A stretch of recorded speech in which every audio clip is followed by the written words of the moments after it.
Griffith's going to get himself one of those nice new haircuts. Got mugged on the way home from work. Just kidding, I don't have a job. Today we are going to be talking about past lives. It's always weird when I see a movie that I actually like because I don't want to talk about it as much because I want you guys to go in as blind as possible. I don't want to ruin the surprise by dissecting it too much. But regardless, Past Lives is a South Korean film that's centered around this bittersweet romance, and it's distributed by A24.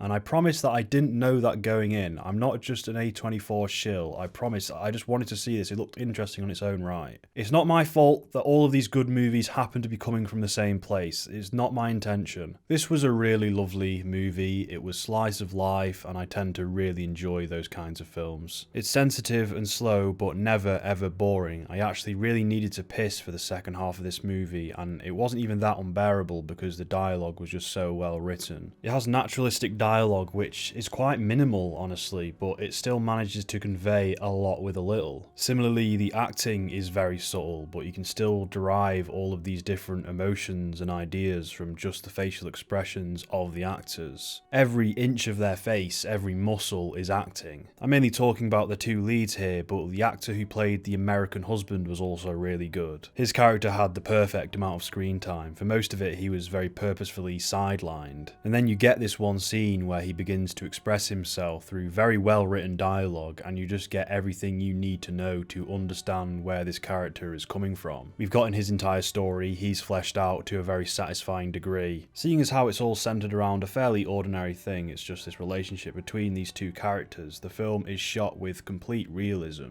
I say this often about a lot of films, but it was like a documentary, almost one-to-one a capturing of reality. And when a movie can capture reality so authentically, I think it's extremely impressive. It all just feels like a very natural unfolding of events, like it's all real. And because it achieves all this, the film has a very warm and tangible atmosphere that you can easily immerse yourself in. There's so many little details. I even noticed extras in the background that were just doing their job perfectly. They just seem like natural people. There's no overacting or phoniness, and everyone blends into the environment perfectly. And a lot of this film takes place in New York, and even the depiction of that is so non-generic. It's not this obnoxious stock footage looking shit where it's like, oh, this is the New York we all know and love.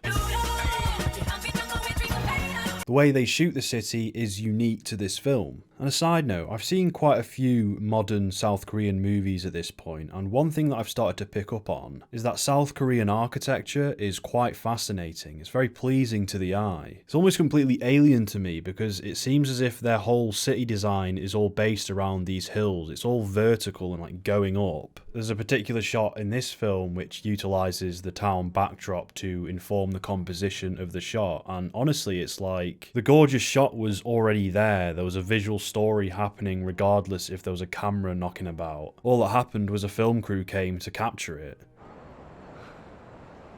와, 너다. All in all, another solid character piece from South Korea, done with so much sensitivity. It succeeded at evoking all of the emotions that it set out to evoke, and then some. I loved the bittersweetness, it really does resonate. You can probably apply it to a bunch of experiences from your own life. A lot of subtle features about the male lead that made him a very compelling character. He was a little bit of a sad loner, which is kind of an adolescent cliche, but nothing about his character felt contrived. Just loved it, just fucking loved it. Please go and watch this if you can spare the time.